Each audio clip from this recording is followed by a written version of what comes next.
აბაშაში სოფელ მარანში ახლად რეაბილიტირებული კულტურის სახლი გაიხსნა. შენობა საზეიმოდ საქართველოს კულტურისა და სპორტის მინისტრის მოადგილე მაკა გურგენიძემ და აბაშის მუნიციპალიტეტის მერმა გიგა გაბელაიამ გახსნეს. ღონისძიებას აფხაზეთის ავტონომიური რესპუბლიკის მთავრობის თავმჯდომარე ლევან გალობლიშვილი დაესწრო. ლევან გალობლიშვილმა დამსწრა საზოგადოებას სიტყვით მიმართა კულტურის სახლის მნიშვნელობაზე ისაუბრა და მისი რეაბილიტაციის პროცესში ჩართულ ყველა პირს მადლობა გადაუხადა. როგორც აფხაზეთის ავტონომიური რესპუბლიკის მთავრობის თავმჯდომარემ აღნიშნა, მისთვის მნიშვნელოვანია აბაშა მარანი, რადგან ეს სოფელი ბაბუამისთან ცნობილ ექიმთან ბიძინამ გალობლიშვილთან ასოცირდება, რომელსაც განსაკუთრებულად უყვარდა ეს კუთხე. ახლად რეაბილიტირებული კულტურის სახლი თანამედროვე სტანდარტის მულტიკულტურულ ცენტრად იქცევა და რეგიონის არაერთ მნიშვნელოვან და საინტერესო კულტურულ პროექტს უმასპინძლებს. შენობას 2016 წელს კულტურული მემკვიდრეობის ძეგლის სტატუსი მიენიჭა. ღონისძიებას საქართველოს საკანონმდებლო და აღმასრულებელი აფხაზეთის მთავრობის და უმაღლესი საბჭოს წარმომადგენლები ესწრებოდნენ.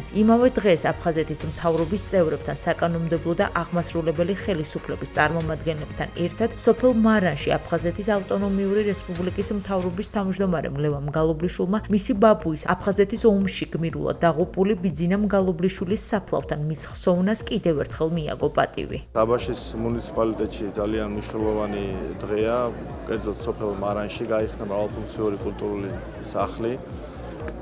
მინდა ვისარგებლო შემთხვევით და მადლობა მინდა გადაუხადო ქალბატონ თეა წულუკიანს, მის გუნდს და ასევე ვიმედოვნებ, რომ ქალბატონი ქიკა რუხაძე, რომელიც ახლად დანიშნული მინისტრი არის, კიდევ უფრო მეც გააკეთებს ჩვენი მუნიციპალიტეტისთვის და საქართველოსთვის.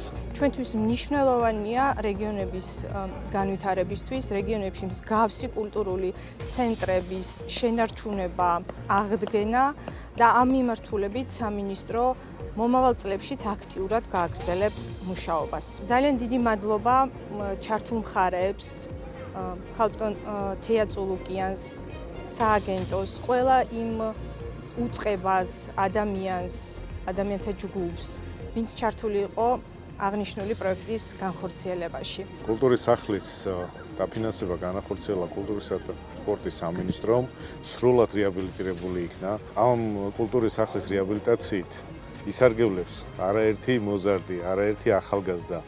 მოეწყობა როგორც რეგიონალური, ასევე საერთაშორისო ტიპის ღონისძიებები. ომის შემდეგ შენობა იყო ძალიან განადგურებული.